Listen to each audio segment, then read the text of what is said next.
Te fol të lumturia Anastasi, mësimi dhe jeta, fjala dhe dëshmia, teologjia dhe dashuria baritore kanë qenë një realitet i vetëm. Në këtë mbrëmje si arqipeshk katolikit i Andursit, falenderoj hyjin jo vetëm për dhuratën që ai ka qenë për Kishën Ortodokse të Shqipërisë dhe për mbar popullin e kësaj toke, por edhe për dhuratën personale që ai ka qenë për mua.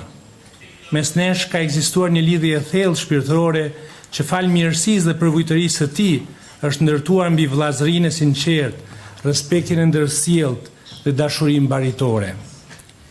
E mbaj në zemër kujtimin e përqafimit të tij atëror, që gjithmonë në çdo takim një dashuri ungjillore përcillte Krishtin para se të vinin fjalët. Në çdo moment, takim ose ngjarje transformonte me urtinë e tij të sprovuar në një bashkëndarje shpirtërore të dendur nga shpirti i Zotit. Në këto biseda shfaqej qartë shpirti i tij rrënjosur në Krishtin e kryqëzuar dhe të ringjallur. I zjarrt për shpallën e ungjillit, i aftë ta lexonte historinë në dritën e fesë.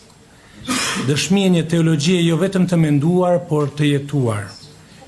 E mishëruar në vuajtjen dhe ringjalljen e popullit të cilit ishte mohuar Zoti. Për 35 vjet pothuajse, kryepiskopi Anullatus ka shpallur lajmin e mirë të Jezu Krishtit, Zotit ton, në një tokë të shënuar nga një prej diktaturave më të ashpra të shekullit të kaluar. Një përsekutim që i ka goditur të gjithë, por që veçanërisht ka synuar të fshijë Krishtin nga ndërgjegjja e popullit ton.